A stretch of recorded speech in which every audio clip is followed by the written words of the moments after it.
Y continuamos a ver. Bueno, nos está faltando calcular también hemos calculado lo que es para la franja interior. Nos falta calcular un poco lo que es la franja de borde, ¿ok? Lo que es la franja de borde nos falta. Eso que hay que hacer. Bueno, solamente vamos a hacer para esta parte de acá.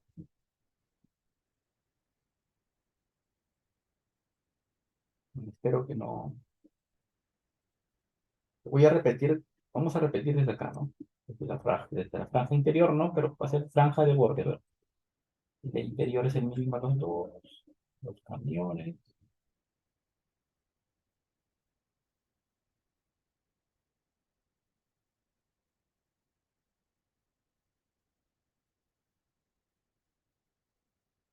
Tratando de que este predimensionamiento debería quedar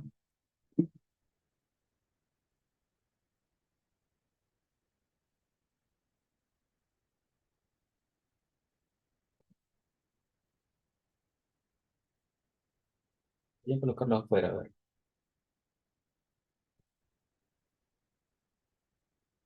Sí, para que no lo voy a mezclar ahí con lo que estoy viendo.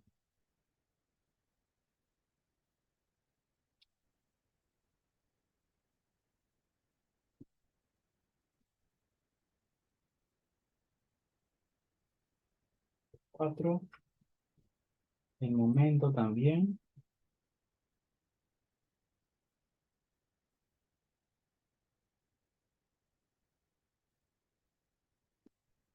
el, el asfalto,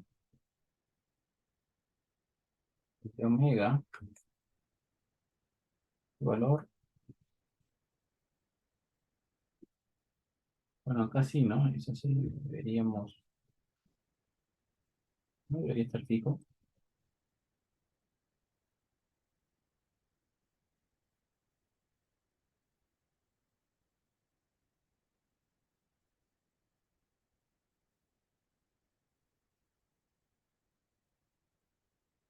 Ahí, a ver, estoy acá, ¿de dónde sale? Ah, sale del otro lado. Estoy viendo más o menos cómo he hecho los cálculos. Ese 9 también,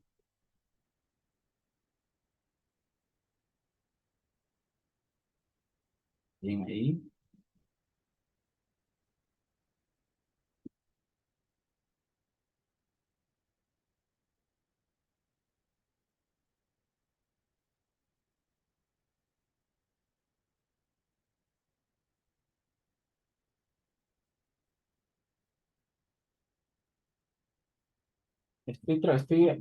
Lo que estoy revisando, ¿para qué? Para que cuando copie para lo que es la franja de borde, no hay ningún problema, ¿ok? No hay ningún problema. Sale correctamente eh, todas las celdas sin ningún inconveniente. Sale adecuadamente todas las celdas sin ningún inconveniente. A ver, 4 acá, 4 para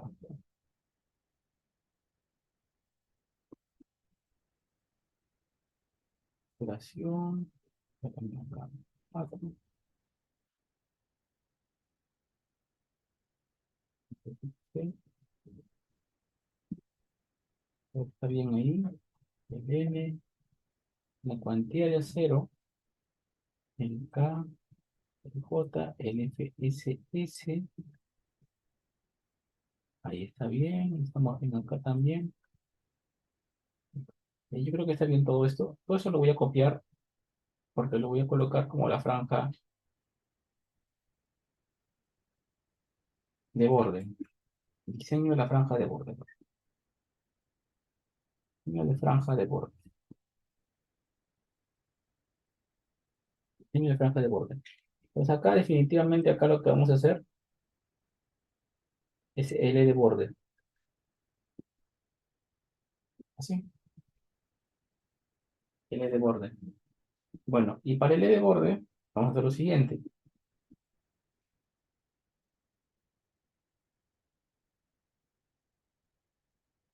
Ahí, la barrera acá es 40 centímetros. Entonces, en el B de borde, acá voy a colocar B de barrera. El B de la barrera es 40 centímetros, 0,40 metros. Para el E de borde, ¿cómo era? ¿Se acuerda? Para el E de borde que está por esta parte. Ahí era la barrera, que vemos ahí, más 30 centímetros, más el E interior entre 4. El E interior, la franja de borde interior entre 4. Y ya tenemos 1,53 m. Sería 1,53 m. ¿Ok? 1,53 m tenemos ahí. ¿Qué más nos tocaría ver? A ver, teniendo ahí 1,53 m.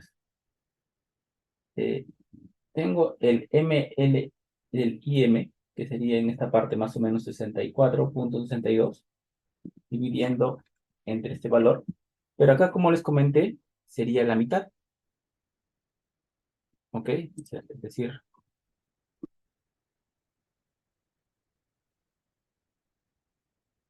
nosotros lo hacemos así. Esto sería la mitad. Siguiente, ¿no? A ver, acá. Diríamos, si eso volvemos a dibujar, ahí.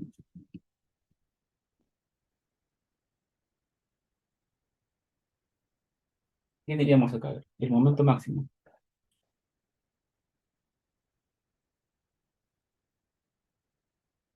¿Qué sería igual a este momento máximo?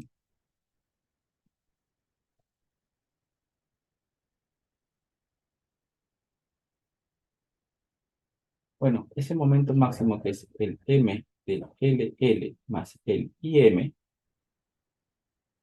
¿a qué sería igual? Sería el factor de impacto que sería, el factor de dinámico sería 1,33, sería el momento del HL93, pero sería entre 2. ¿Por qué entre 2? Porque solo entra la mitad de un eje, que es la mitad de un eje. ¿Qué más? A ver, más el M del carril, pero esto multiplicado por quién? Esto multiplicado por el, ¿no? El E interior entre 4 más 0,30. Sería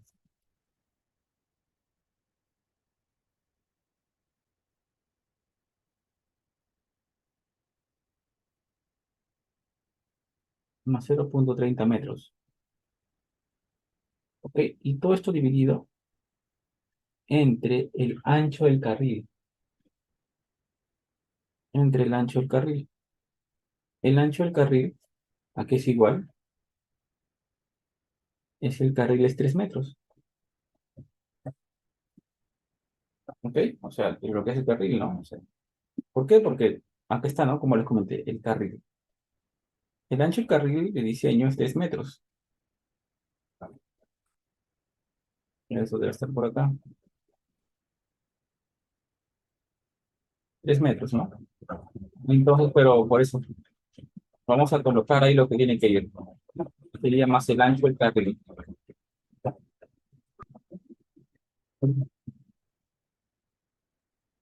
Acá, acá, acá, por acá. Sí, fácil. ¿Qué más tendríamos que hacer acá? A ver, eh, ya, ya tenemos el camión. Entonces acá en esta parte vamos a decirle, finalmente, ¿él quién sería? No va a ser, ya no va a ser lo anterior, ¿no? Así como estábamos haciendo. Es entre dos.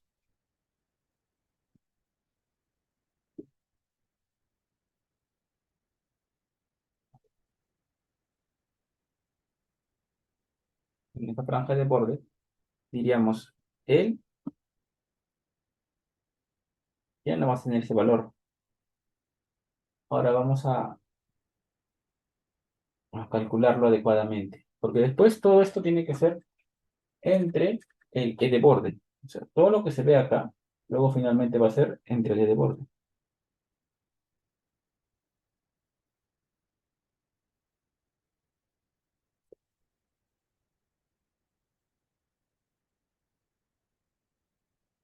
Esto tiene que ser ¿sí?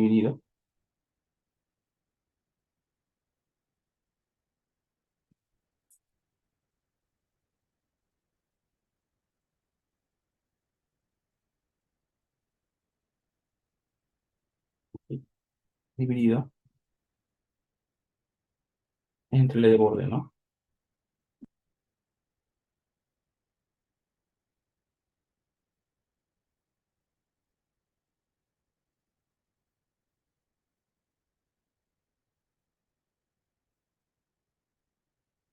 Entre el E de borde. Entonces el M del H, el M del LL más el IM. Por acá lo voy a decir más claro. A ver, este 2 porque es la mitad de un eje.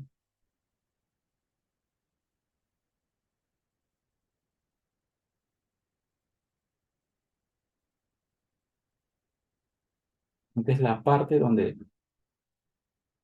del carril,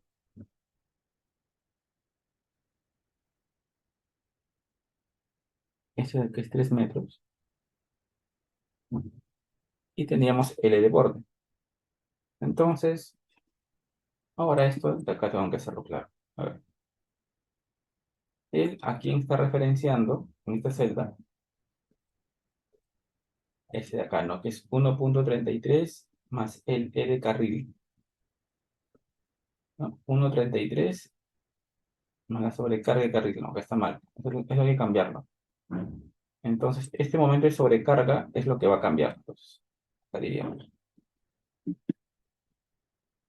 4. Este momento de sobrecarga es lo que va a cambiar en este E de borde.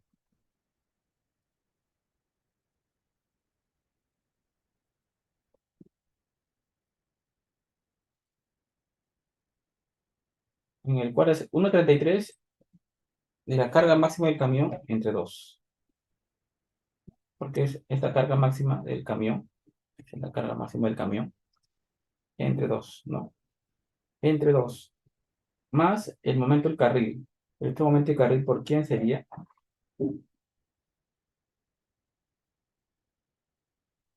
Por el interior entre 4 más 0,30 dividido entre 3 metros. Y esto de acá sale 47,18. ¿Ok? 47,18. Mira, sí. 1,33 de la sobrecarga. El momento del carril acá es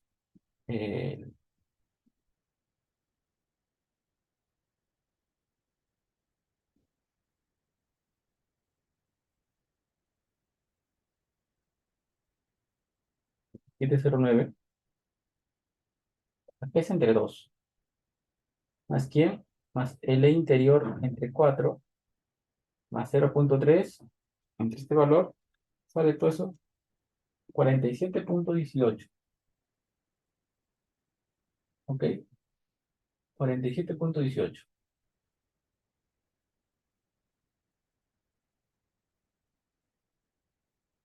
¿Hasta que estamos bien?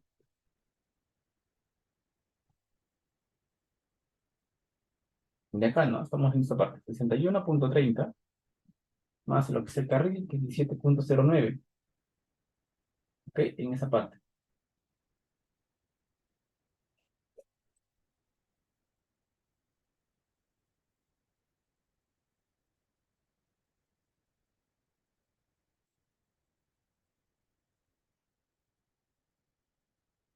1,33 del momento máximo más el momento del carril, el valor de 0 del E interior. Este E interior está bien. A ver, este E interior sí está bien. 3,30 Este E interior sale 3.30 eh, entre 3, entre 3. Entonces, el otro sería simplemente lo que es este momento de sobrecarga, 30.92 sería ese resultado.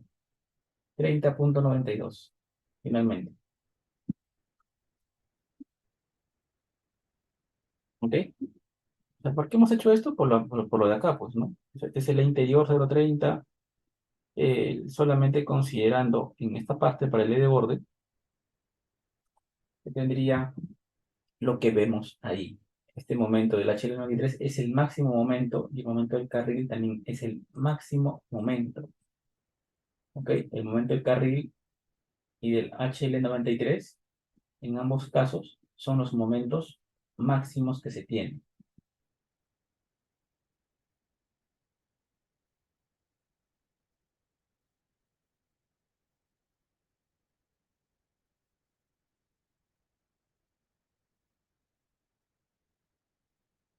Acá hay alguna consulta.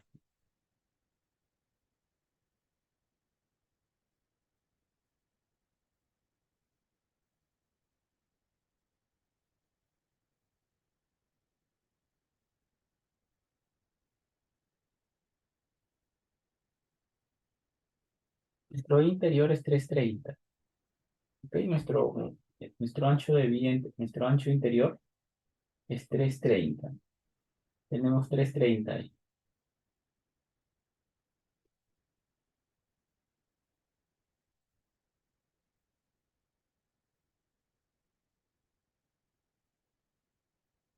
A ver, ¿alguna consulta?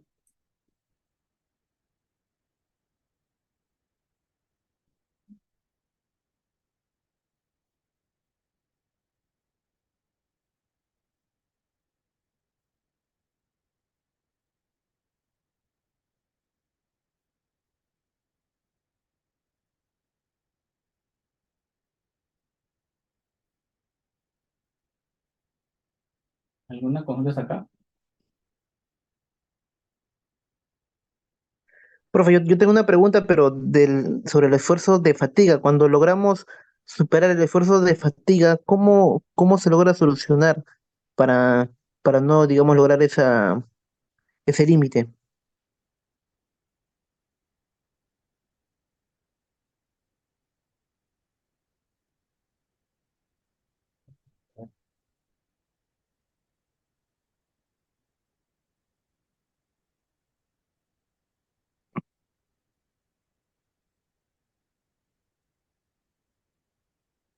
Profesor, ¿me escuchó?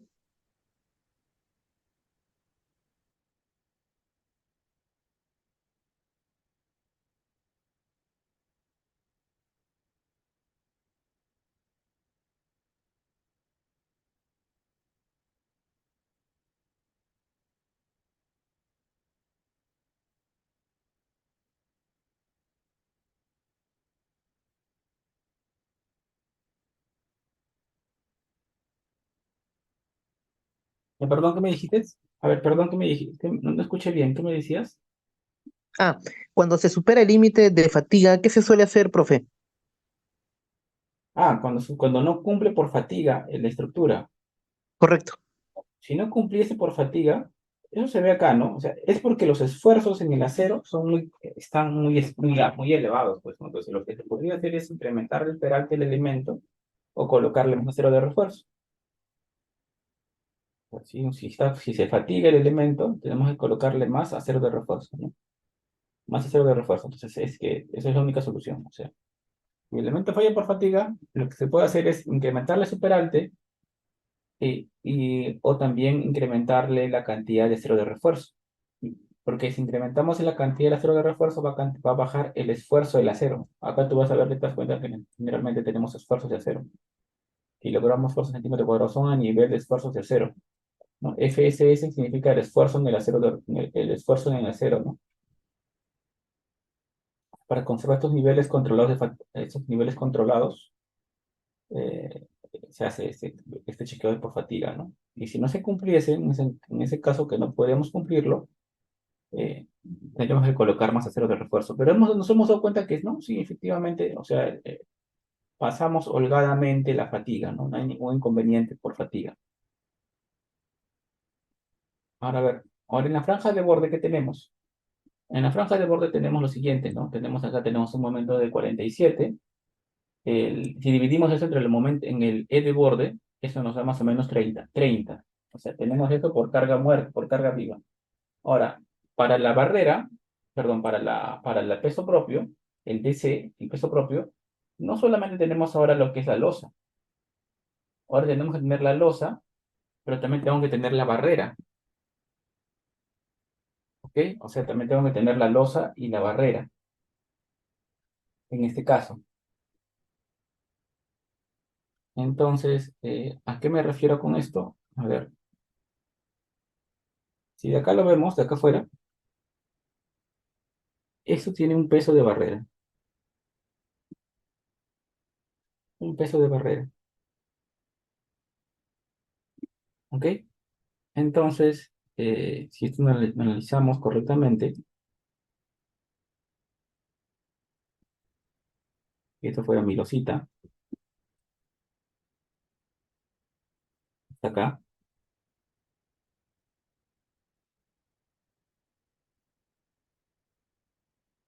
y bueno, y esta parte de acá fuera la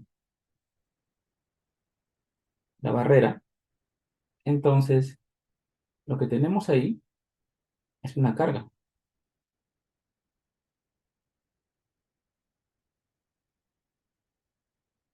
Esta es la carga, ¿cómo se va a llamar? Se va a llamar el omega de barrera. Es omega de barrera. ¿Ok? Y aparte tenemos lo que es el peso propio, ¿no? O sea, en nuestro ancho de franja, ¿no? En nuestro ancho de franja interior.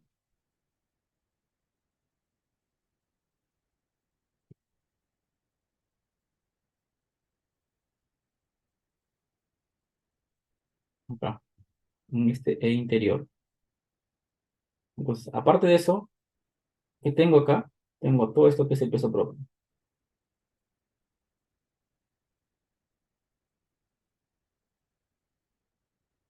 El omega del peso, perdón, y sería el omega del peso propio.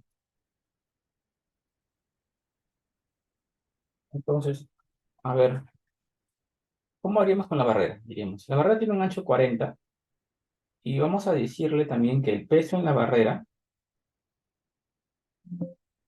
acá podría decirle que el peso en la barrera,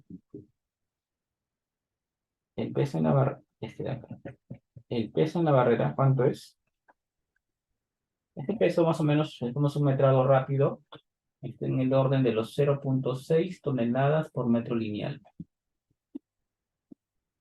0,6 toneladas fuerza por cada metro lineal. ¿Ok? Entonces, ¿a qué sería igual estos dos, o así, son la barrera? Acá, acá.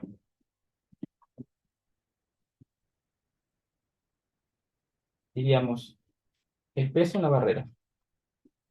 El peso distribuido de la barrera sería este de acá entre la base. ¿Ok? Entre la base sería 1,5. 1,5 toneladas fuerza por metro cuadrado, por cada metro lineal. ¿Ok? Sería 1,5 toneladas fuerza por metro cuadrado. Sería. Y también es metro cuadrado, pues, ¿no? O sea, porque sería por metro. 1,5 toneladas fuerza por metro. Sería por metro cuadrado. A ver, ¿ok? Entonces, este de acá primero es el peso de la barrera.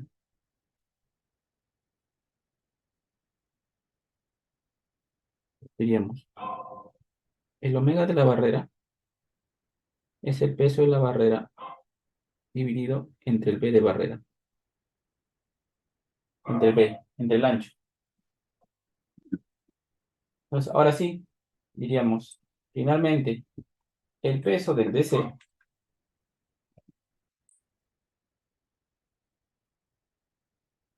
sería la suma de los anteriores. E más M. Y este momento, acá lo reemplazo, pues, ¿no? Sería 52,78. ¿Ok? 52,78 sería.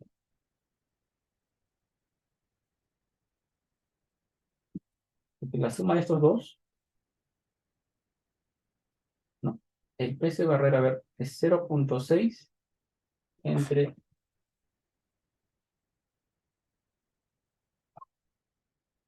Ah, no, pero tengo que distribuirlo entre todo el ancho, está mal, ¿no? Acá debería ser entre todo el ancho, entre el E de borde. Acá debería ser entre el E de borde. Porque tengo que distribuirlo entre todo el ancho, o sea, un 83. O sea, la idea es esta.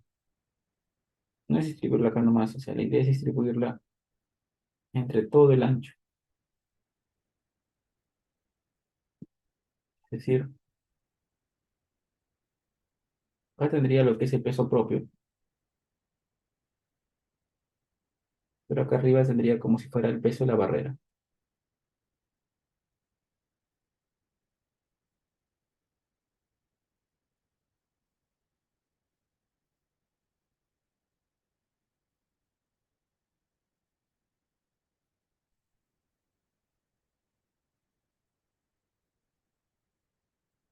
Y así,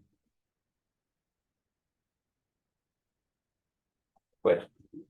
Entonces, porque si no estaría solamente en una parte, pues no tengo que distribuirlo entre todo este ancho de borde, cuyo momento sería 32,91. Ahora, en el asfalto también hay que quitar un poco en el asfalto, ¿no? ¿Por qué? Porque, bueno, acá no tiene, todo no tiene asfalto, sino tiene solamente una parte del asfalto, diríamos así.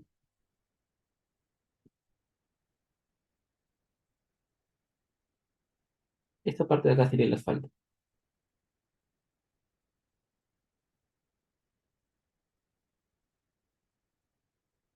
Sería el omega del asfalto.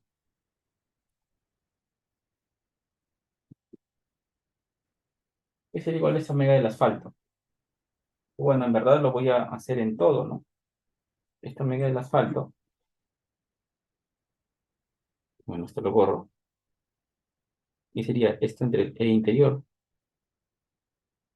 Mira, este omega del asfalto, ¿a qué va a ser igual?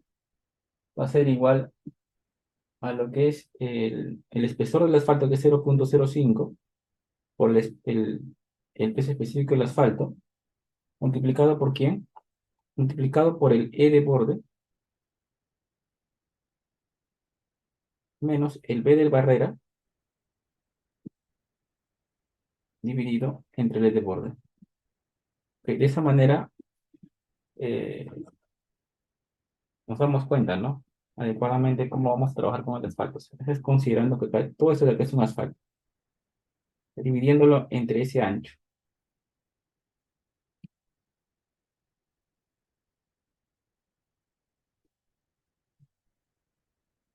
Entonces acá en el asfalto sería 0,05 por 2 por 24 por, bien sería multiplicado por quién, sería el E de borde, resto el B de barrera, dividido entre el E de borde. Sale 0,083, 0,08 y 1,48 toneladas. Entonces con eso calculo mi momento último que sale 97,47. ¿Ok? Eh, calculamos el momento último con esa cantidad de fierro, miren. Y hemos hecho un método acá, lo que tiene que, lo que vamos a colocar, ¿no? O sea, y el peso propio de la losa sería la otra parte, ¿no? El peso propio de la losa ya sabemos cómo se calcula. El omega del peso propio sería simplemente el espesor, que es este de acá, perdón, el espesor, simplemente sería el espesor por el gamma del concreto multiplicado, nada más, simplemente sería el espesor por el gamma del concreto, en esa parte. El espesor por gamma del concreto, no, le diríamos las unidades. Entonces, todos ellos son los que van a formar el peso propio, el peso, el DC, ¿no? El peso propio. Digamos, pues, el peso propio que va a ser igual, o carga permanente más que nada. El peso propio va a ser, que es el DC, va a ser el peso de la losa, el peso del peso propio de la losa, más el peso de la barrera. ¿Ok? Y bueno, y lo que es las cargas del asfalto,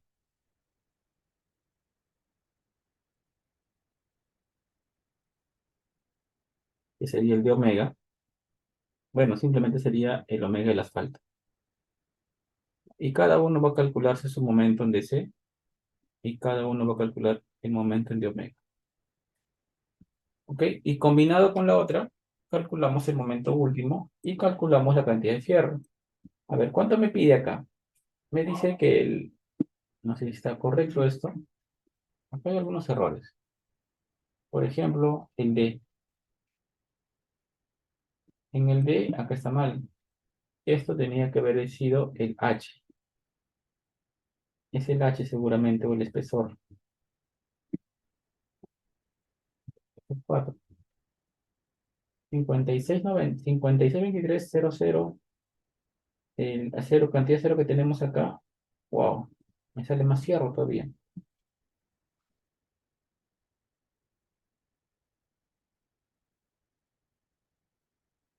Porque me pide 49,74 y 1 3 octavos cada 20 me sale 47,90. No, no, acá. No está pasando, parece. Y eso que le he corregido acá, lo que es le he dividido entre dos, acá he corregido el carril, es que el ancho, el E de borde interior es pequeñito, ¿no? 1,53 es pequeño. Entonces el esfuerzo está que se absorba, por más que sea un eje nomás, la mitad de un eje, ¿no? Porque acá es la mitad de un eje, ¿no? 0,5 P.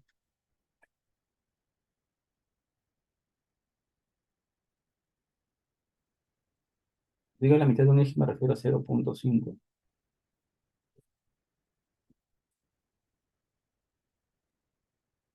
Ok, nos damos cuenta, miren que 1 3 octavos cada 20 no está pasando tanto. Podría ser cada 5 capaz. Ahí sí. O cada 18, 19 sería. Si no, yo lo pondría cada 20, porque miren, cada 19, 49, 74, 50, 40, está por ahí. Ya se cumple acá también, o sea, esta es una zona controlada por tracción. Nos damos cuenta que este momento nominal es mayor que estos dos, que mayor al mínimo de los dos, o sea, al mínimo de los dos. En la serie de distribución nos sale 5 octavos cada, mira, casi no, o sea, yo le pondría cada 20.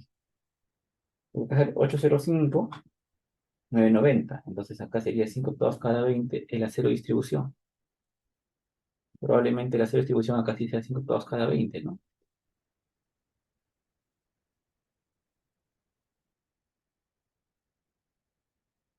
Acá. El acero de distribución 5 octavos cada 20. Voy a corregirlo.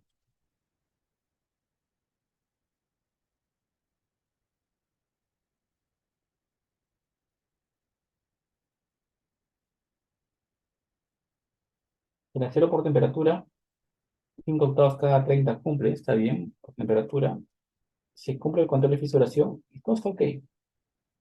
Miren, estamos bien hasta acá. Eso sería el diseño eso sería el diseño de la franja de borde. ¿Ok? Esas consideraciones que estamos tomando. Eh, desde acá, ¿no? Desde acá, miren. Ancho de franja de borde, cómo se calcula la franja de borde, las cargas en este este de acá no es E interior, así, hermano. Este de acá es E de borde.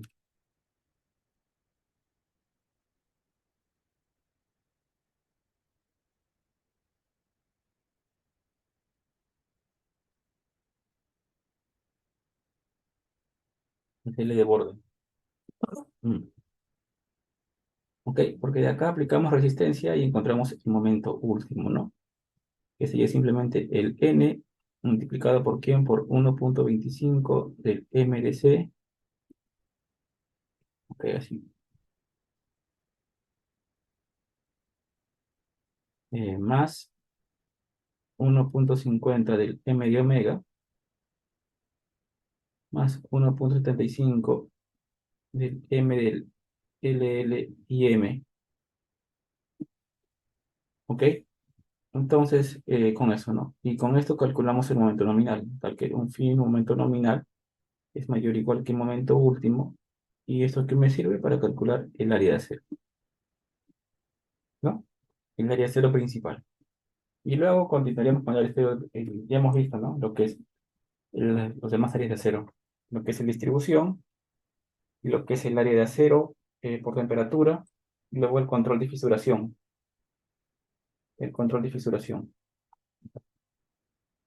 ¿Está claro?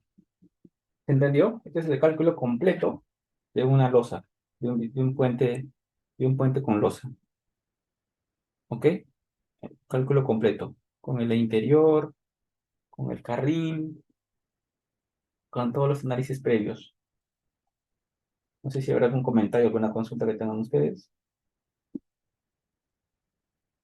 Profe, de requerir, digamos, realizar cortes en el acero positivo, Se realizan los cortes, no hay problema. Por ejemplo, si fuera un proyecto real, no le colocaría el 1,3/8 en todo, ¿no? Tendría que hacer cortes de fierro. Me refiero a esto, ¿no? O sea, probablemente, porque esa cantidad, teniendo el diagrama de momentos flectores, podemos mejorar esta distribución de fierro, ¿no? O sea, no colocar de esta manera, pero sí colocarlo con bastones, ¿no? Puede ser 1 pulgada y con bastones, y de esa manera se trabajaría esto mucho mejor, ¿no? ¿Ok? O sea, podríamos trabajar esto de frente con fierros de 1 pulgada con bastón, ¿no? O sea, me refiero a esto. Lo de acá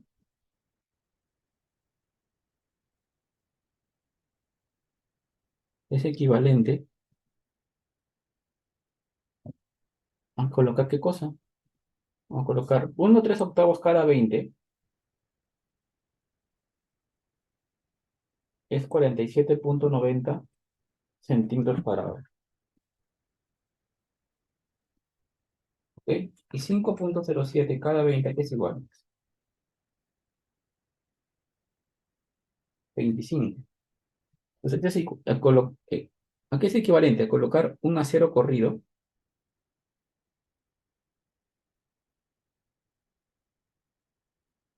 de 1 pulgada cada 20,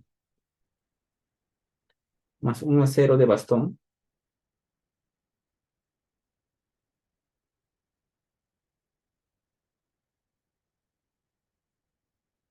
de 1 pulgada cada 20. ¿Se entiende? O sea, es equivalente a eso. O sea, no tenemos que colocar todo, ¿no? O sea, porque no es necesario en todo. O sea, colocaríamos un bastón, de esa manera eso trabajaría mejor. Es decir, eh, puede ser un acero así. Si la losa fuera así, perdón, si la losa fuera así,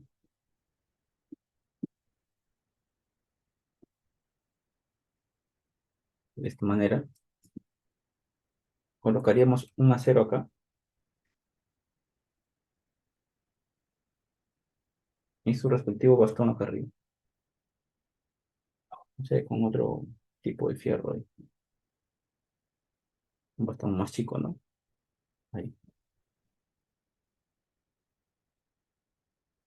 algo así.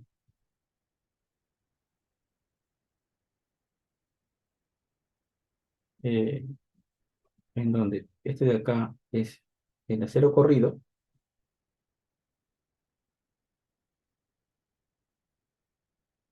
y este de acá también es el bastón.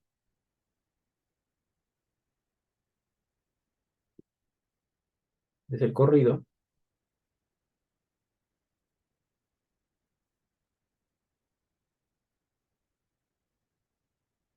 bastón, ¿no? O sea, podríamos trabajar de esta manera. ¿Dónde hago el corte del fierro? Bueno, de acuerdo al diagrama de momentos vectores, ¿no? Son detallitos nomás. ¿Se entendió? ¿Está claro? Sí, profe, eso significa que en el centro de luz tenemos un espaciamiento a cada 10. Sí. Eso me lleva también a otra pregunta, ¿no? ¿Cuánto usted considera el espaciamiento mínimo en sus proyectos? 10, sí se usa 10, ¿no? En puentes, sí puede usarse 10, no hay problema. La norma te dice que el espaciamiento mínimo tiene que ser entre barra y barra, entre la cara libre de barra y barra, o sea, es una barra, otra barra. Acá tiene que tener por lo menos, esa es la barra de fierro, la barra de fierro. Esto por lo menos tiene que ser mayor o igual que una pulgada,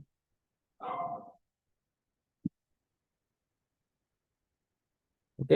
Pues no hay problema. O sea, 10 centímetros es bastante todavía. El normal puede trabajar el concreto, ¿no? Pero solamente al medio, ¿no? Te, pero te estarías, ¿cómo se llama? Te estarías librando de fierro o haciendo un diseño más económico, ¿no? Si colocamos bastones de esa manera. Hacemos un diseño mucho más económico, en cantidad de cero De de acuerdo. refuerzo. Ujú. Profe, cuando tengo un trazo geométrico, digamos, de mi puente que justo se ubica en una curva y esta curva pues es, digamos, es un radio pequeño ¿Mm? y se propone colocar un puente tipo losa, ¿cómo solucionaríamos los aceros, digamos, porque ya se comporta un poco radial, digamos, ¿no? Sí. En un sentido, ¿no? O Tiene sea, que- cuando tienes viado, cuando es viado así, ajá, te ref- cuando en planta es una curva y digamos, y el trazo pues te manda que coloques un puente en curva, ¿no? En una curva. cuando es así. Sí, ajá. Ahí tienes que considerar un factor que le llaman el frenado también. Y una fuerza centrípeta también ahí. La norma te dice. El, bueno, para el puente que estamos haciendo, no, para el tamaño de puente que hacemos, no hay tanta inferencia en hacer esto, ¿no? No es, a lo mucho es el desviaje y el desviaje lo que te va a hacer es que te va a reducir la cantidad de fierro por flexión. O sea, acá tenemos el desviaje, esta diapositiva, ¿no? Cuando tenemos puentes desviados, se reduce el acero por flexión con esta, ¿no? Con 1,05 menos 0,25 por la tangente de teta, ¿no? Donde teta es el ángulo de desviaje. Ahora, con respecto a acá a la consulta, o sea, para este tipo de puentes, como son pequeñitos, de 12 metros máximo, no va a haber tanto efecto, o sea, no le hace tanto efecto. Esto de acá sería capaz un puente de 30 metros de luz, ¿no? O un puente de 40 metros de luz. Pero acá sí tenemos varias cosas, ¿no? Por ejemplo, uno sería la fuerza centrípeta, ¿no? Para el diseño para el puentecito. O sea, ahí sí tendríamos que considerar ese caso de la fuerza centrípeta en el puente, ¿ok? Justo ahí, en esa parte de ahí. Perdón, centrípeta no, es fuerza centrífuga.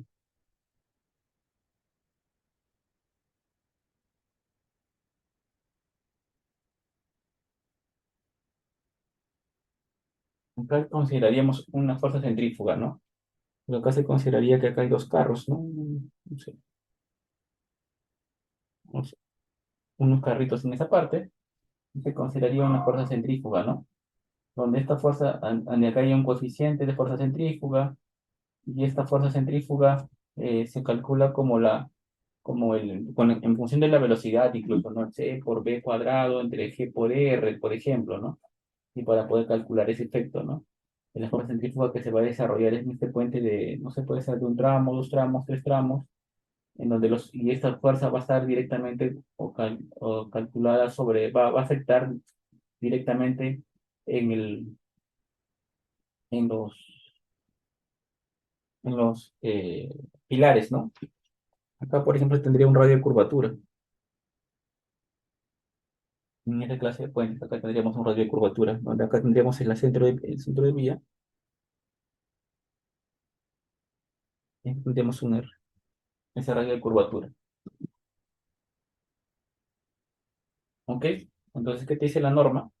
La norma te dice que esta fuerza horizontal, acá se va a originar una fuerza horizontal, esta fuerza horizontal que se va a originar sería igual a un coeficiente C multiplicado por un coeficiente R, que es el radio, este radio que vamos a ver la curvatura, ¿ok? Y acá sería por las cargas, por la carga por vía. Entonces acá sería por el peso por vía. Entonces acá, por ejemplo, por el peso del camión, perdón, por el peso del camión. Entonces acá tendríamos un camión que pesa 32,67 toneladas fuerza, que es el HL93, ¿no? Este radio sería el radio de curvatura, el radio de curvatura del puente, ¿no? Entonces, y este coeficiente C se calcula como ¿quién? Como un coeficiente F multiplicado por B cuadrado entre la gravedad por el R, en donde este F, para todos los casos de carga, es aproximadamente 4 tercios, ¿no? La norma considera 4 tercios. Entonces, con esta forma, encontramos ¿quién? Esta fuerza horizontal.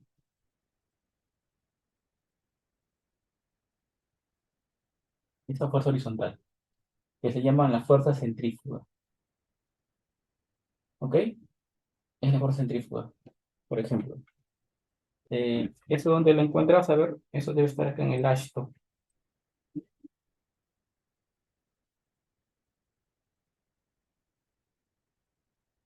Está en el capítulo 3 porque está donde están las fuerzas, donde definimos fuerzas, acá en sección 3 cargas y factores de carga.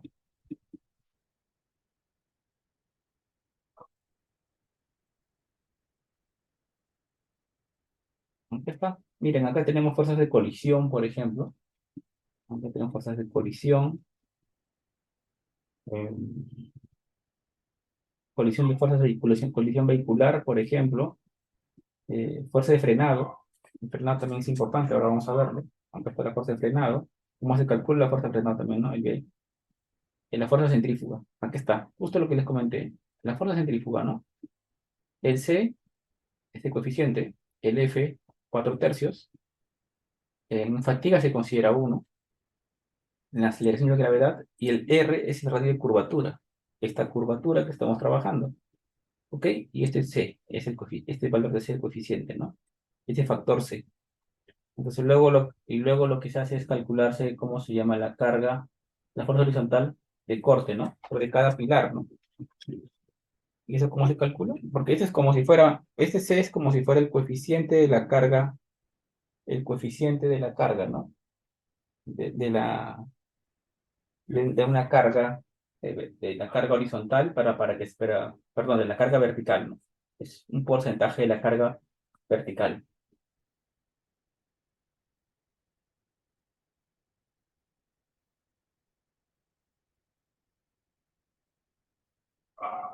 Entonces, ¿se entiende? Ajá, claro. Pero este efecto sería en el plano de la losa, ¿cierto? Sí, eso sería prácticamente eso, como serían como fuerzas de corte para el pilar. Sería como fuerzas de corte para el pilar, ¿no? Para el pilar o para los neoprenos O para los podría. aisladores, neoprenos, apoyos, los estribos. Ujú. Profe, ¿y qué nos recomienda para el detalle de la armadura en este tipo de configuraciones? O sea, para los aceros longitudinales y transversales.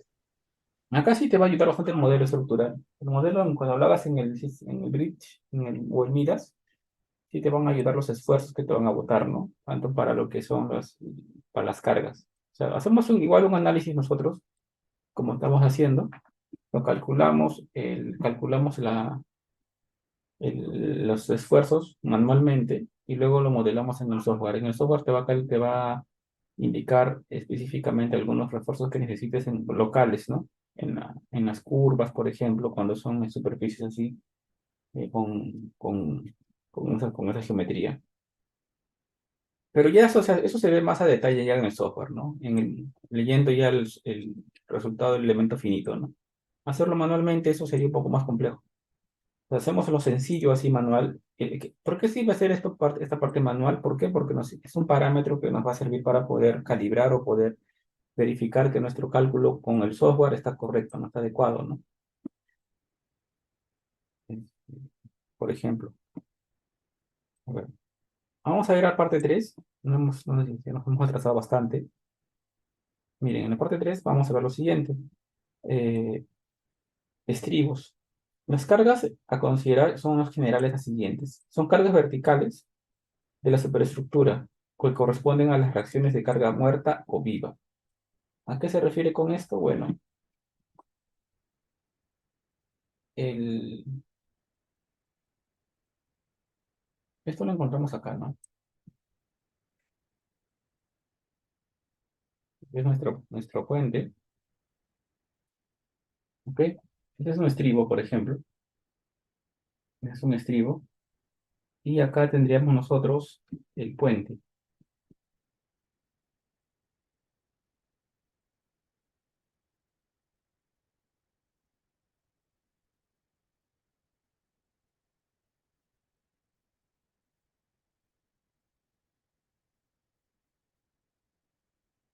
Entonces, esto sería el puente.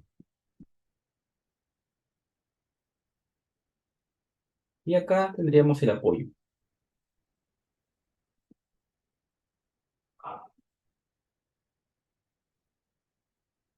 Entonces diríamos, esta parte de acá es la superestructura.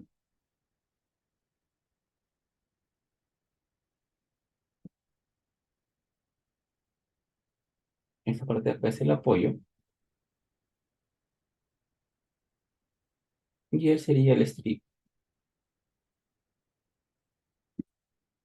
El estribo. ¿Ok? Entonces, te vas a dar cuenta que lo que hemos calculado en la superestructura, que ya hemos calculado, tenemos que pasarlo ahora a lo que es el estribo. ¿Ok? Como carga, como reacción, o sea. Y acá ¿qué vamos a tener? Que va a venir acá una carga. Y no solamente una carga horizontal, va a ser una carga en esa dirección y también así. Una carga vertical y una carga horizontal, que van a venir directamente de la superestructura a nuestro estribo, ¿no? Al estribo que vamos a ver. Entonces, a ver, ¿qué tenemos? Cargas verticales de la superestructura que corresponden a las reacciones de carga muerta y viva. ¿Quiénes son? Es de acá, ¿no? Carga muerta o viva. ¿Ok? ¿Y corresponden a quién? De la superestructura. ¿Qué más? El peso propio del estribo y el relleno. O sea que tenemos el estribo y lo que ves acá es el relleno. Esto que dice terreno, ¿quién es? Es el relleno.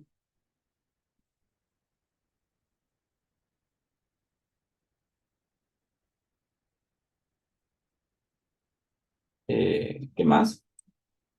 El empuje del terreno más el efecto de sobrecarga, vamos a ver, hay viento, fuerza de empuje dinámico de agua, si viera, fuerza longitudinal que se transmiten a través del apoyo fijo debido al frenado de vehículos, al frenado de vehículos que hemos visto, y lo que es la fuerza centrífuga en el caso de puentes curvos, como hemos hablado en antes, y lo que es la fuerza sísmica y la superestructura de la infraestructura. Bueno, acá también habría una fuerza sísmica, ¿no? Porque considerando toda la masa del puente, multiplicado por un factor, encontramos ahí lo que es la fuerza sísmica debido al puente. Entonces, este sería el estribo que estamos viendo, el predimensionamiento, ¿no? O sea, si es un estribo típico para un puente losa, el ancho más o menos sería, es un tercio, es un medio a dos tercios de la altura, más o menos. El ancho sería un medio a dos tercios de la altura. O sea, la mitad de la altura, dos tercios de la altura sería el ancho del puente, perdón, el ancho de la base. El peralte de cimiento es más o menos el 10% de la altura. El peralte de cimiento es 10% de la altura. La longitud de la punta, esta es la punta, el talón, punta y talón. La longitud de la punta sería B tercios. El espesor superior de la pantalla, H entre 24, mínimo 30 centímetros de espesor, mínimo 30 centímetros. Generalmente es 30 centímetros este ancho. Y el inferior sería, igual, se recomienda que sea el mismo tamaño que el peralte, ¿no? O sea, te das cuenta que ellos son parecidos, un tamaño similar al peralte.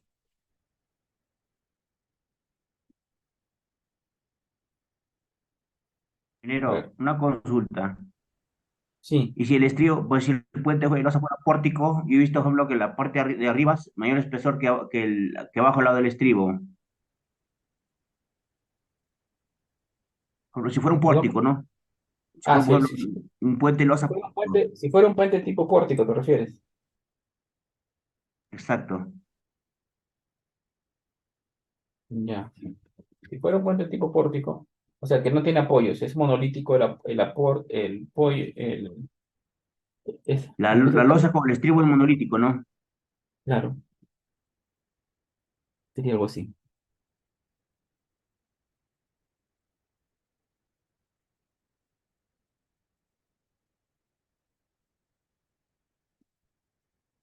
¿Algo así te refieres? Entonces, dije, ¿Cuál es la pregunta? ahí dijo, el predimensionamiento del estribo, ¿cómo lo haría? ¿O hay un procedimiento así como está en la diapositiva, como para un estribo solo? Ah, claro. Ahora para el estribo casi diferente, ¿ah? Porque para este estribo se recomienda que si este de acá es un peralte H, este de acá también por lo menos sea H, ¿ok? Por lo menos sea H también. O sea, es el tamaño de la losa. Ahora, acá sí cambia bastante, pues, ¿no? Porque, por ejemplo, el diagrama de momentos en esta zona es diferente al anterior. O sea, acá el diagrama de momentos anterior era así.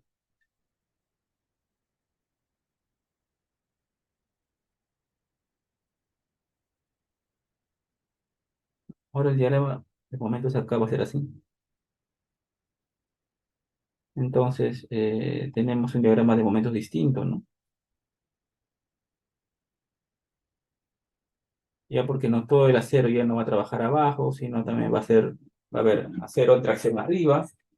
Entonces, no es la no es tan complicado porque todo se mantiene. La única cosa es que va a ser que anteriormente nosotros analizábamos una losa, una viga así, pero ahora vamos a analizar la viga con todo su pórtico.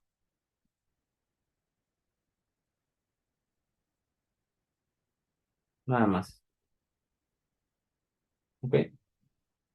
Y el camión es el mismo, pues, ¿no?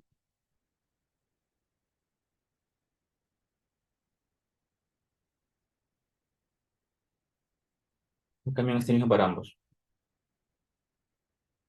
No sé si está bien, pues. O sea, así es, no es tan complicado, simplemente es sencillo. Pero preferencia es mejor utilizar puentes, que el puente esté aislado de del estribo, ¿ok?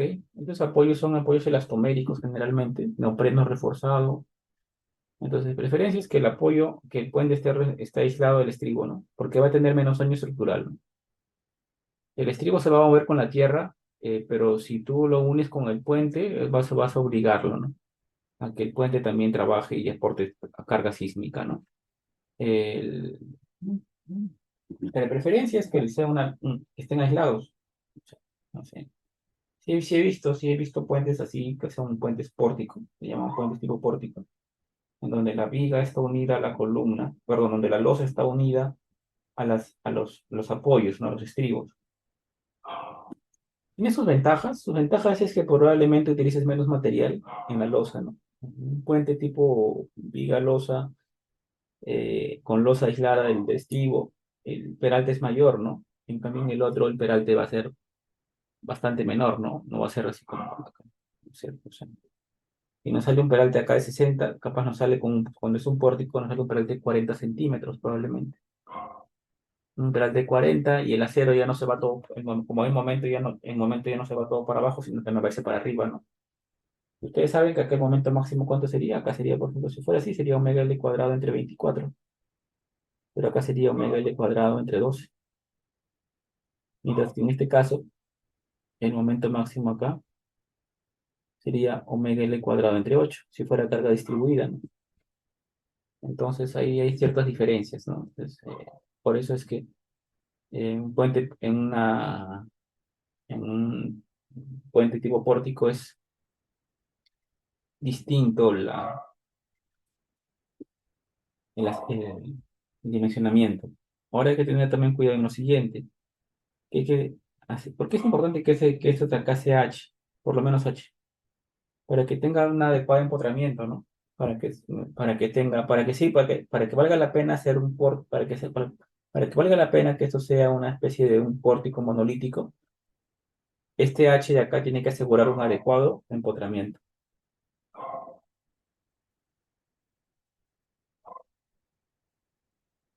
No tiene que asegurar un empotramiento.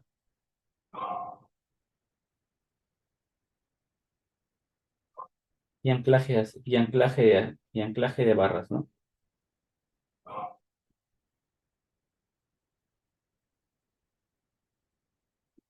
¿Ok? Por lo menos debe asegurar eso. ¿Está claro? ¿Alguna pregunta más?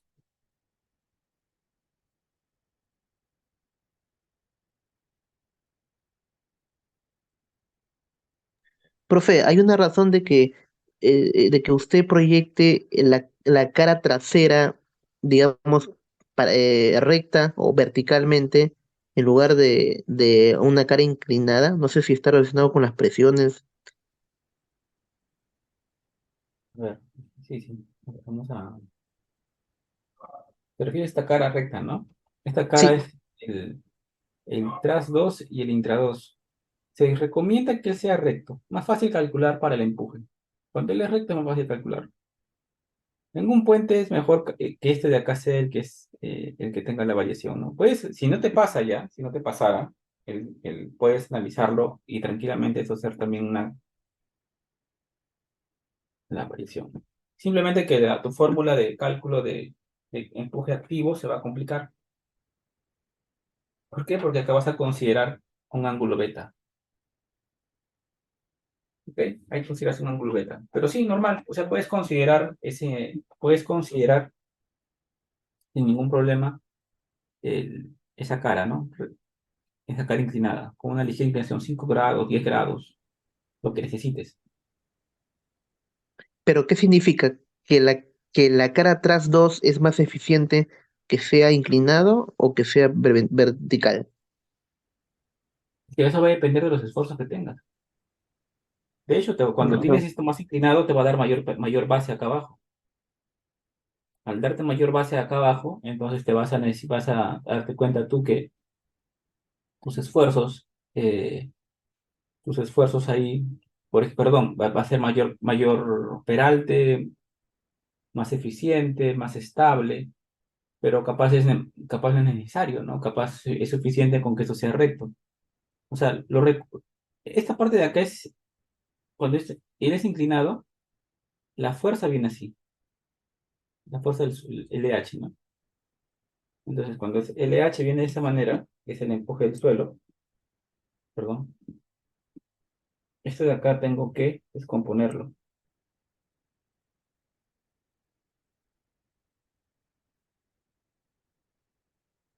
con una fuerza así, una fuerza horizontal y una vertical,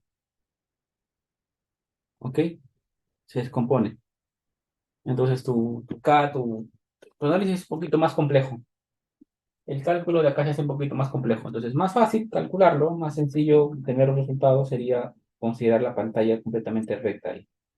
Es más fácil, simplemente por temas de cálculo.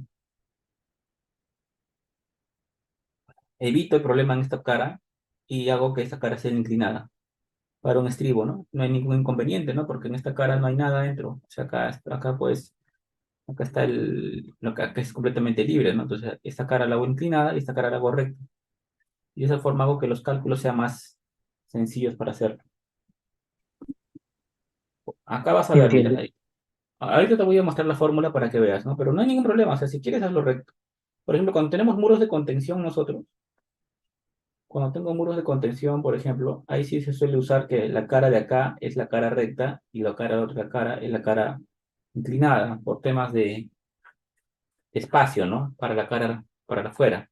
Pero cuando tenemos un puente no hay problema, porque esto puede ser un río, generalmente acá no hay nada, y me interesa cómo sea la cara que va hacia, hacia el puente, ¿no? Y la cara que va hacia el relleno es mejor para mí, para mis cálculos, que esto sea recto, completamente recto, más fácil calcular. Bueno, ahora vamos a ver las dimensiones. Esto de acá va a ser ¿no? La geometría de nuestra estructura. A ver, para la geometría de nosotros, para nuestro estribo, ¿no? Este de acá es el parapeto. El B del parapeto, por lo menos el B del parapeto debería ser 25 centímetros. El B del parapeto, a ver, aunque voy a colocar muy fácil dibujarlo con esto. Esto debe ser como mínimo. Esto debe ser como mínimo 25 centímetros.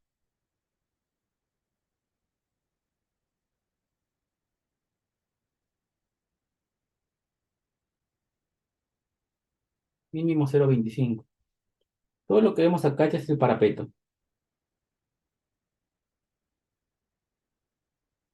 La altura del parapeto y el ancho del parapeto. ¿Ok? Esto de acá es el parapeto. Esta parte de acá se le suele llamar el cabezal. ¿No? La forma del cabezal que tenemos ahí. Y la geometría que estamos viendo. A ver, acá tenemos una carga de frenado. Una carga BR. Esta carga de frenado es una carga horizontal. ¿Ok? Esta carga H, generalmente, ¿quiénes son? Son las cargas sísmicas. Acá voy a colocar es el sismo y el frenado. ¿Quiénes son estas? Estas H son el sismo,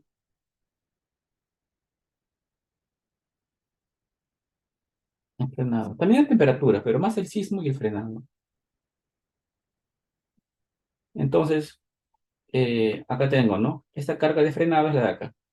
Se toma como el mayor del 25% de los pesos del eje del camión o tándem de diseño y el 5% del camión o tándem de diseño más la carga del carril. ¿Ok? La fuerza de frenado se debe ubicar en todos los carriles de diseño que se consideren cargados y que transporten tráfico en la misma dirección. Se emplean los factores de presencia múltiple y no se aplica lo que es el incremento por carga dinámica. Y se asume que la carga de frenado no cae al ras, ¿no? Cae a 1,80 m arriba. O sea, esta carga de frenado no está hacia el ras, sino está arriba, ¿no? 1,80 m. Aunque voy a colocarlo a 1,80 m. Quiere decir lo siguiente, a ver, que si nos vamos acá, tengo esta carga de frenado, por ejemplo.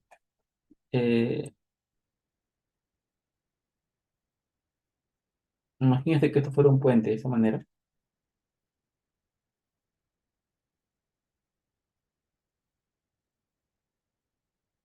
aunque sea un puente continuo,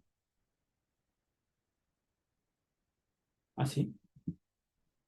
Y bueno, que acá tenga luces de 30 metros,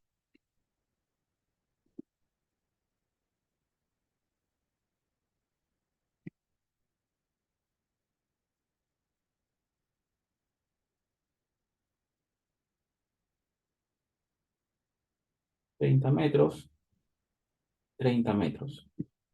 ¿Ok? Entonces dicen, el peso del vehículo, el HL93 es 32,67 y el tándem es 22,68. La carga de carril es 0,95. Aplicamos lo que dice acá, el 25% del peso del eje del camión o tándem. Entonces, vamos al siguiente, el 25% del peso del camión. Y como trabajo en dos vías, ¿no? Por la cantidad de vías acá, ¿no? Sería así. Y ahora el BR2, el 25% de la carga del tándem, trabajando en dos vías. Ese de carga múltiple considero uno, porque no considero carga múltiple. Y el BR3, que sería el 5% del camión más el carril. Es el 5% del camión más el carril. Pero el carril sería la mitad, ¿no? De todos ellos, o sea, la mitad en este caso. Entonces, a ver si pongo aquí. De acá sería así.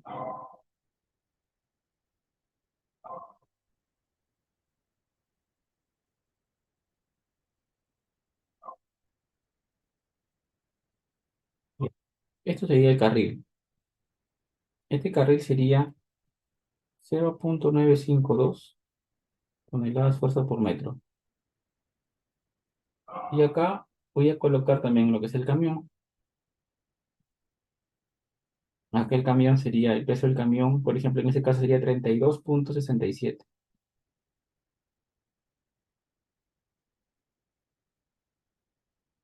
¿Ok? Lo que me da en consecuencia a lo siguiente.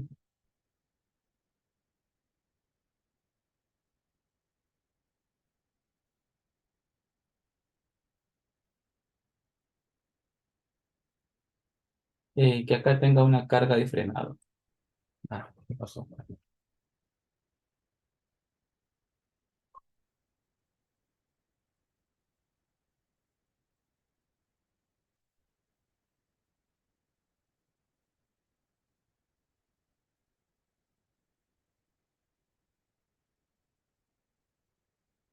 Ya, entonces, acá en consecuencia, lo que tengo acá es una carga de frenado, ¿no?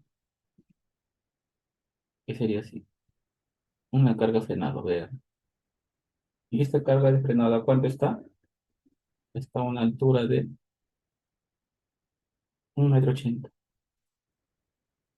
¿Ok? Esa carga de frenado estaría a una altura de 1,80 m. Entonces sería la fuerza de frenado, que sería en este caso la mayor de ellos, 36,34, aplicado a 1,80 m sobre la superficie de calzada. ¿Ok? Entonces, de esa manera se calcularía la fuerza de frenado en su análisis. Es una fórmula súper sencilla, calcular de esta manera lo que es la fuerza de frenado, ¿no? Considerando el mayor de todos ellos, ¿no? Nos damos cuenta que el mayor 36,34 sería aplicado a 1,80 m. Entonces, esa es la fuerza de frenado. Ahora, en este caso, la fuerza horizontal tiene razón. No me conviene que vaya para allá. La fuerza horizontal tiene que ir así. Porque si va así, va a ser lo más inestable. Va a tratar de voltear al muro, ¿no? Al estribo. Entonces, es una forma, lo mejor, ¿no? Pero para que sea esto más crítico. Entonces, viendo, a ver, continuamos. ¿Qué tengo acá? Bueno, tengo acá lo que son el empuje, ¿no? Tengo acá, por ejemplo, lo que es el empuje del suelo. Esto de acá es el empuje del suelo.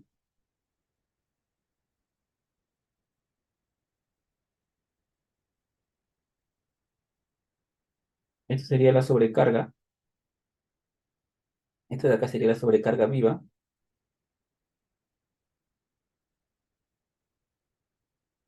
El efecto horizontal de la sobrecarga viva, ¿no? Y bueno, él también de acá sería la sobrecarga viva.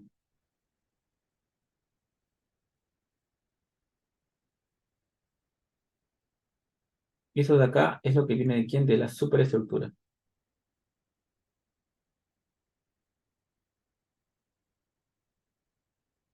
Y esto de acá es el frenado.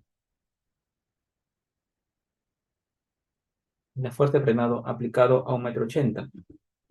Este de acá es un diente que le llaman también diente para que te aporta el deslizamiento. ¿Ok? Utilizamos simplemente si esto tiende a deslizarse, se coloca ese diente, ¿no? Para mejorar el comportamiento del deslizamiento. Entonces tenemos acá las cargas, miren la carga sísmica, la carga del suelo, la sobrecarga viva, el empuje vertical del relleno. Eso de acá es el relleno. Y lo que vemos es el estribo. Este PIR, que acá, esta es la masa sísmica del estribo. La masa sísmica.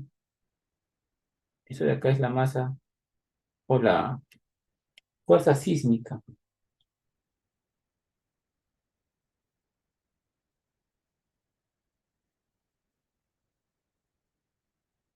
Fuerza sísmica del estribo y relleno.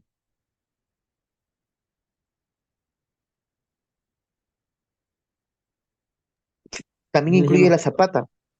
sí, eso se va a llamar la masa inercial. La inercial, ¿no? La masa inercial.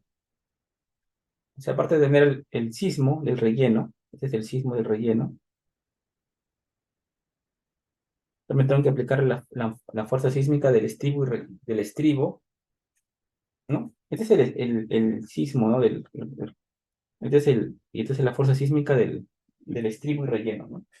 La fuerza sísmica, el PIR. Ahorita vamos a ver cómo está hecho. A ver, el empuje del suelo se calcula como un medio de este K por gamma, ¿no? Por h al cuadrado. El h sería toda esta altura. El h al cuadrado, ¿no? Sería toda la altura. El empuje, lo que es el empuje lateral, el coeficiente de empuje lateral, que puede ser activo, pasivo o reposo, el peso unitario del suelo y la profundidad hacia donde estoy trabajando, ¿no?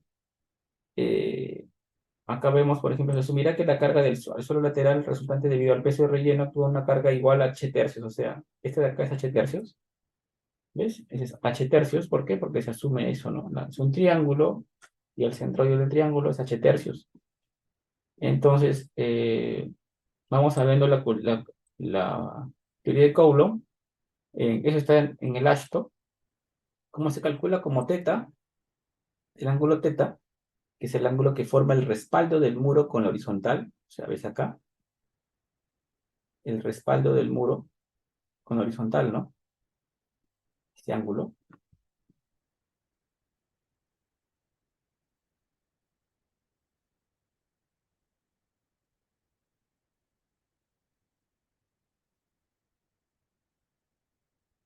Este es teta. ¿Ok? Es el ángulo teta. Por eso justo le había comentado a su compañero, ¿no?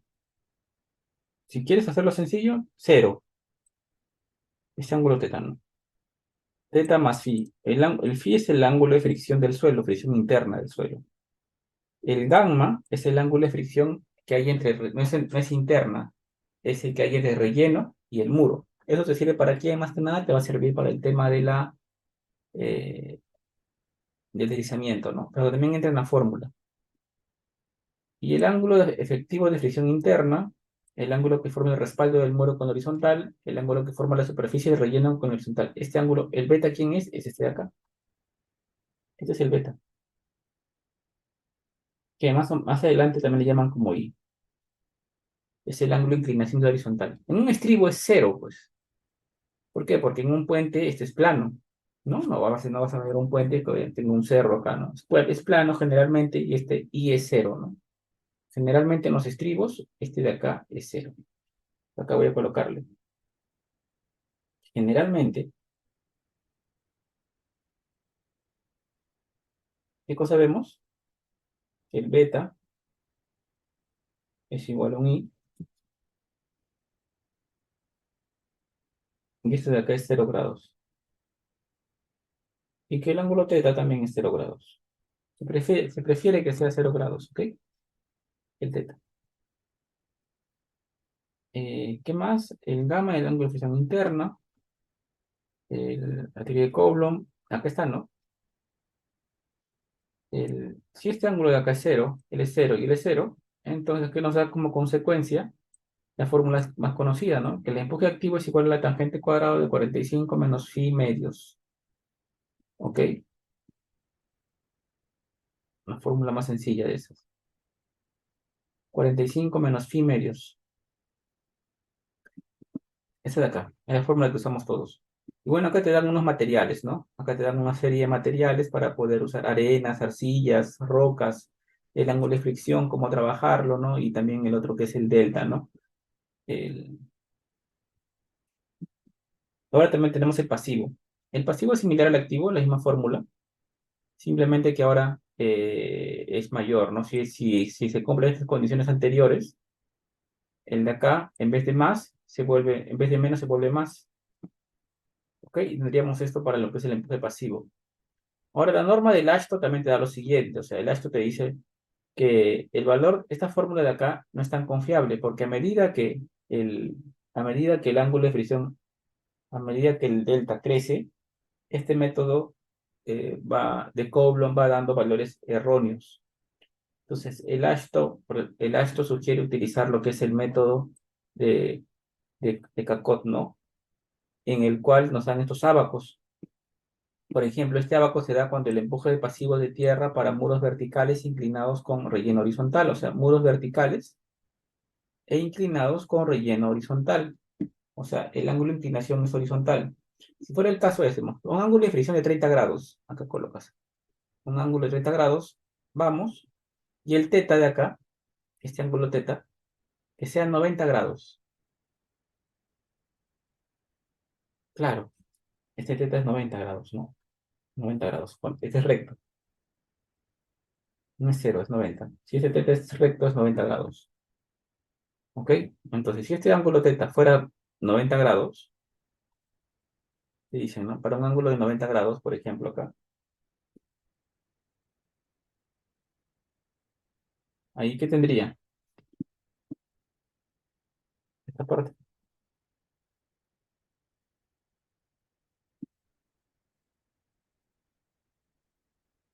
O sea, en esas condiciones, a ver, para un ángulo de 30 grados, obtengo un caso P de 0,65 y luego intersecto para un ángulo de 30 grados, ¿ok? Y acá un gamma, un delta, perdón, de 0 grados, obtengo un K de 0,67. Por lo tanto, digamos que el K sub P a qué va a ser igual, el K sub P va a ser igual al R, ese R sería 0,467 y el K sub, y este K, el K prima,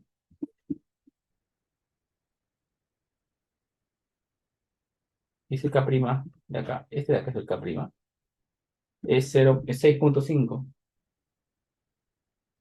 Entonces el K sub P, ¿a qué va a ser igual? Digamos, 0,467 por 6,5, 3,03. Sería 3,036 el K sub P. Y está bien, ¿no? Porque para un phi de 30 grados está bien, da más o menos un 3. A ver, ponte acá. Dirías 45 más 15, si fuera 30 grados. Ponte acá, si él fuera 30 grados, entonces sería el K sub P, sería la tangente al cuadrado de 60. Y la tangente de 60, ¿cuánto es igual? Y de 60, este es como raíz de 3, este es como 2, y este es como 1. Sería raíz de 3. Entonces, la tangente de 60 es raíz de 3, entonces el K sub P sería 3. Y con este método me sale el K sub P 3,036. Está por ahí, ¿ves? O sea, no hay tanta diferencia. No hay tanta diferencia, ¿no? Entre un valor y otro. ¿Se entendió? Entonces, podríamos usar este método o el anterior. O sea, la Dashpot te dice que utilices este para variar. Ahora, este de acá sería, por ejemplo, para cuando tenemos muros que tienen rectos, o sea, el ángulo, perdón, la inclinación es recta, o sea, es recta acá, no hay inclinación. La inclinación, el beta o el i sería 0.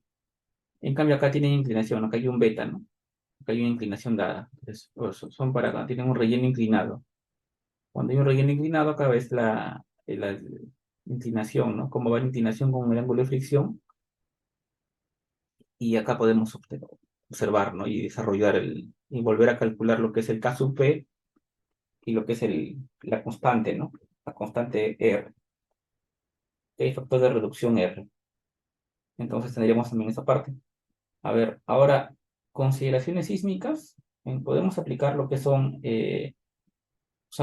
podemos aplicar lo que es el método de mononovio Cabe con esta fórmula grande, en donde la fuerza sísmica, pero esta fuerza de acá, ojo, ojo, esta fuerza no solamente considera lo que es la fuerza sísmica, también está la presión estática, ¿ok? O sea, esta es la suma de la presión del suelo más el sismo, no es solamente sismo. O sea, hay que restarle a eso la presión del suelo. Entonces, acá vamos a ver qué significa cada uno. El gamma T es el peso unitario del terreno, H altura retenida, ¿ok? Acá te vas a dar cuenta de lo siguiente. Mira, el beta de acá es un beta prima. Esta beta prima es el ángulo de inclinación del muro con la vertical, ¿ok? Esto de acá. Es el ángulo de inclinación del muro con la vertical, el beta. Entonces, acá, por ejemplo, tenemos en nuestro caso, en estribos, hemos trabajado con el beta 0 grados.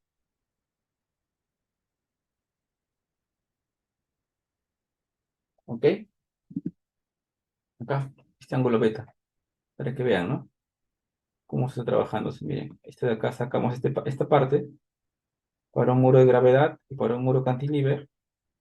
El, el cantilever, como estamos viendo que es cero, acá hay una inclinación.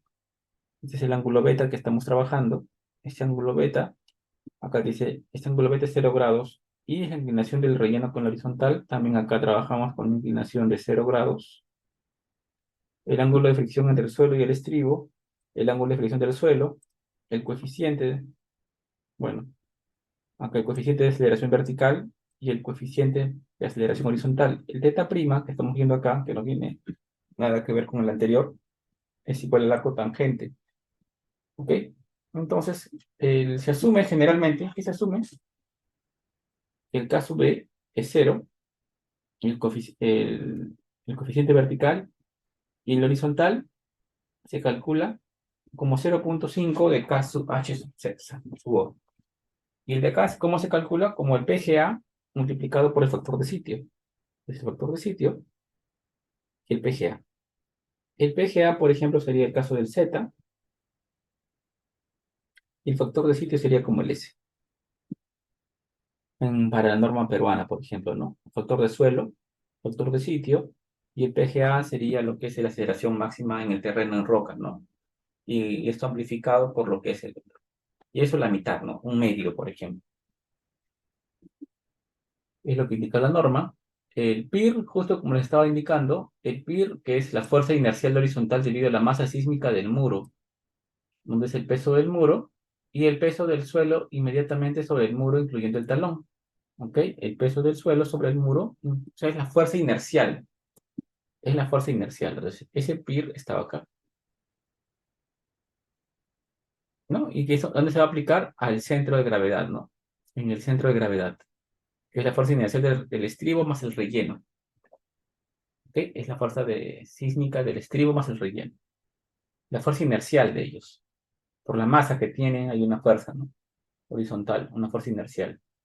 Entonces tenemos esa fuerza inercial, el peso del muro, el peso del suelo inmediatamente sobre el muro, incluyendo el talón. Y para investigaciones tenemos que ver lo siguiente, ¿no? ¿Cuál es el más crítico de los dos? ¿El PAE más 0,5 PIR? O el máximo del 0,5 del PAE, que es la fuerza sísmica, incluyendo el efecto estático, o el empuje horizontal, o el PIR, que es la fuerza inercial, ¿no? Horizontal de la masa sísmica del muro con el relleno que tiene encima. Eh, bueno, ahora acá, el E del terreno, la acción sísmica del terreno netamente, la acción sísmica del terreno netamente, ¿a cómo se calcula? Se calcula como la diferencia entre el PAE menos LH. Y acá consideramos que es una distribución horizontal, una distribución así simétrica, ¿no? EQ terreno, ¿ves? Este EQ terreno es la diferencia, ¿no? Entre esos dos resultados, entre lo que es la fuerza sísmica, incluyendo mononovio cabe, menos LH, es este valor de ahí. Y eso está aplicado a H medios, aplicado a H medios. Bueno, ¿qué más? A ver, ¿qué más? Eh, la sobrecarga por carga viva. Bueno, es una sobrecarga donde se considera una altura equivalente al relleno. Se asume, ¿no? Que dependiendo de la altura del estribo se coloca una altura equivalente al relleno. Tenemos 1,5, 3 y mayores a 6 metros.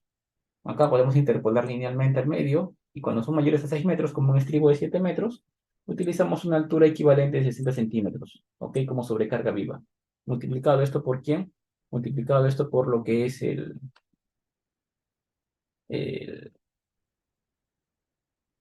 ¿no? O sea, tenemos este muro.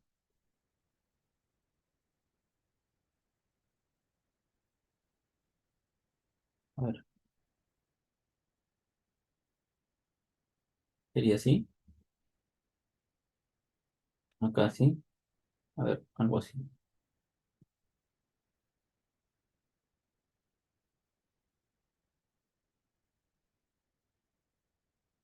Entonces, esa sobrecarga que estamos viendo ahí Es esta de acá.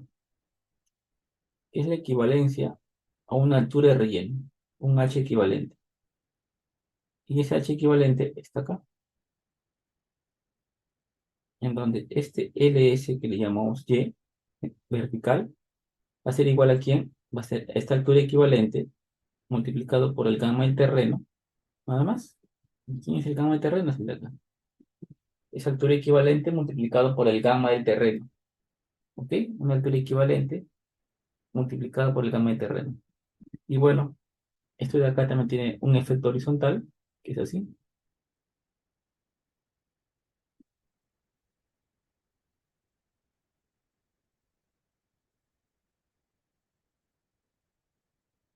Esto le llamamos el LSY.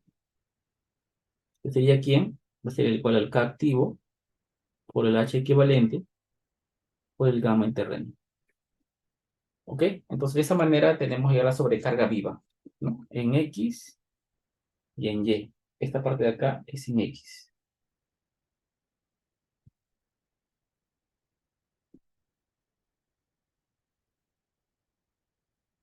Eh, bueno, con todas estas fuerzas que estamos viendo acá atrás, con todas estas fuerzas que vamos a ver, que tenemos acá lo que es el empuje del suelo, el empuje del sismo, el LSX, el LSY también. Acá está mal, esto debe ser Y.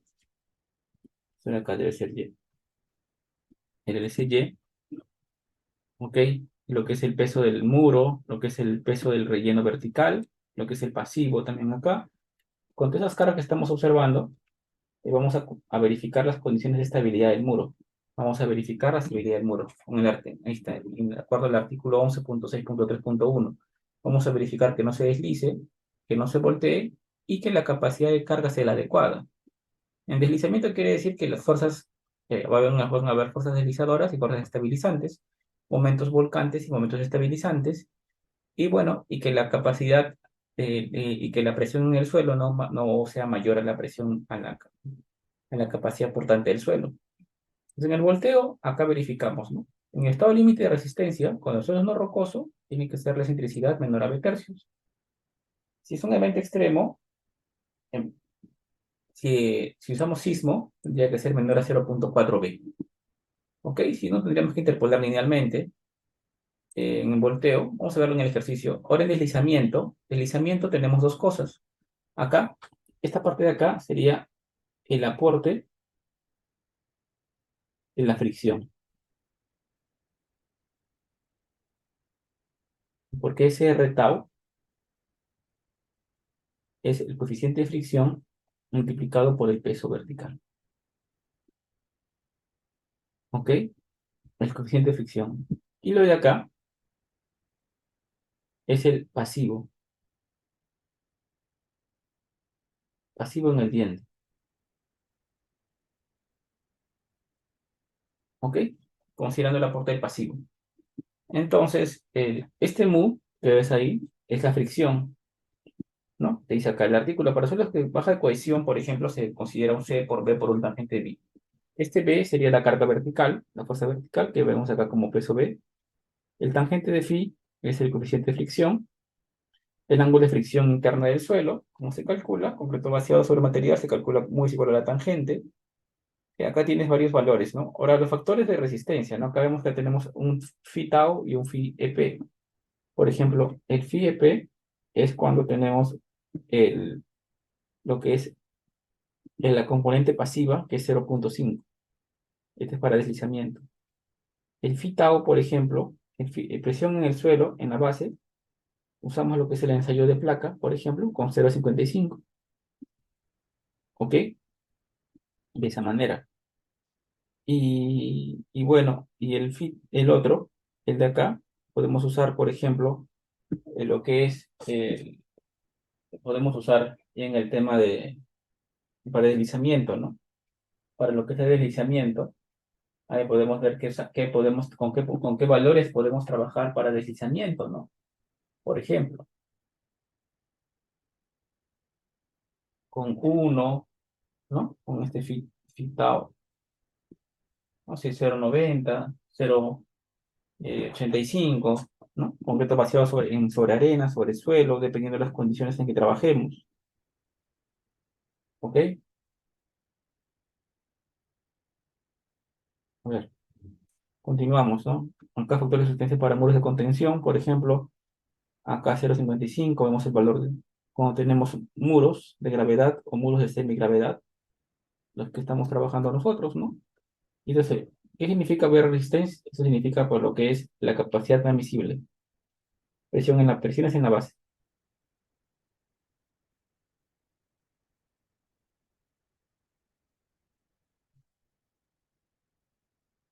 O sea, para presiones en la base, usamos ¿qué cosa? Un phi sub B de 0,55. ¿Ok? Eso de acá sería de 0,55. Ya, entonces ahora como un resumen sería lo siguiente, ¿no?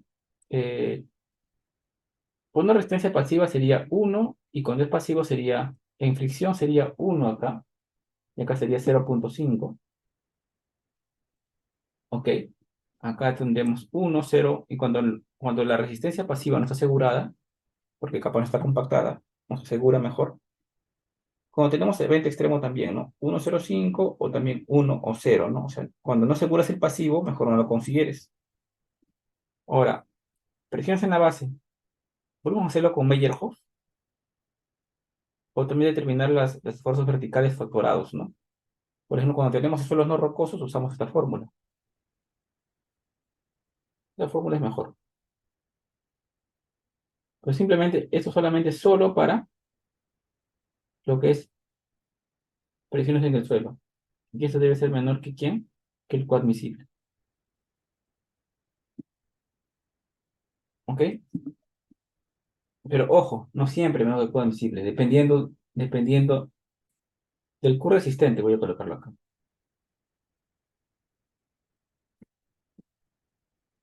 El QR.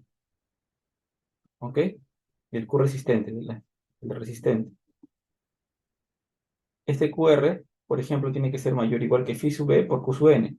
Este phi sub B, y hemos visto en la tabla anterior que es 0,55, ¿no? 0,55. Y cuando es un evento extremo, en el artículo 11.5.8 te dice que puedes usar un 0,8. ¿Ok? O sea, en conclusión, nosotros generalmente cuando diseñamos edificios verificamos presiones en el suelo para servicio. En cambio acá no, acá verifica presiones en el suelo para condiciones de resistencia, evento extremo y servicio, para los tres.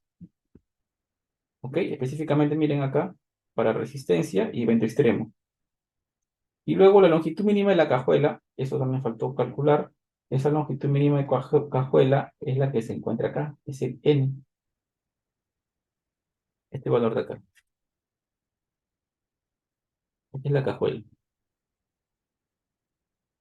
Esa longitud mínima de cajuela está en esta zona. ¿Cómo se calcula? Acá te da, ¿no? La fórmula. Con ese valor. Longitud mínima de soporte cajuela. Esta fórmula está en pulgadas. Voy a utilizar esta fórmula que está en milímetros. ¿Ok? Este S, ¿quién es este valor de S? Ese es el valor del... Es lo siguiente. Se confunde.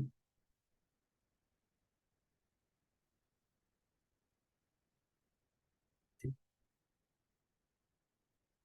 Entonces, la cajuela va a ser esta. Acá está el puente, ¿no?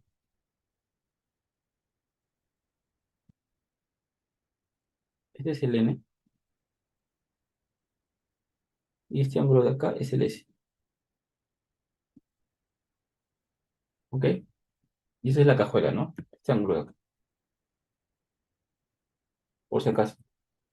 Esa es desviación del apoyo medido de la línea normal al tramo. En grados, ¿no? Está en grados. Ojo. Grados sexagesimales. No, este es el N, ¿no? Porcentaje de N aplicables en cada zona sísmica. Porcentaje de N aplicable en cada zona sísmica. ¿Ok? Con los coeficientes de aceleración. Y luego diseñamos como es el cimiento, y para diseñar el cimiento ya nos olvidamos de lo que hemos visto anteriormente, simplemente siempre aplicamos esta fórmula para el diseño del cimiento. ¿Ok? Esto de acá tiene que ser por mayor que cero, ¿no?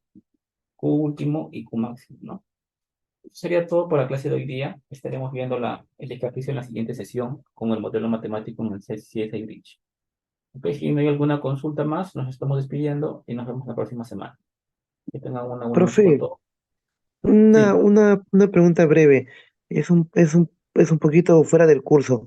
¿Usted en algún momento ha hecho el diseño de un muro de contención frente a caída de rocas? un muro frente a impactos, sí.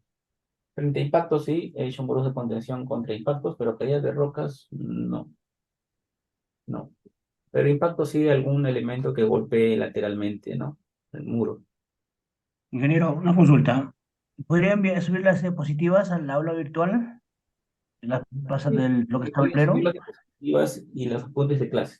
Está bien. Ingeniero, otra consulta. ¿Tiene alguno, así un PDF, así, memoria de cálculo de falso puente? Para un puente así como losa. Ah, sí, sí tengo. ¿Podrías también subir, ingeniero, al aula virtual? Ya, voy a subir también esos apuntes. Sí tengo. También está Yo que pasando por algunos ahí. planos para que puedan ustedes revisar. Yo que dije, muchas gracias. ¿Ok? Entonces, a ver, entonces, esto sería todo por la clase de hoy día. Nos estamos viendo la siguiente semana. Que tengan una buena noche con todos. Gracias. Hasta luego. Hasta luego, profe.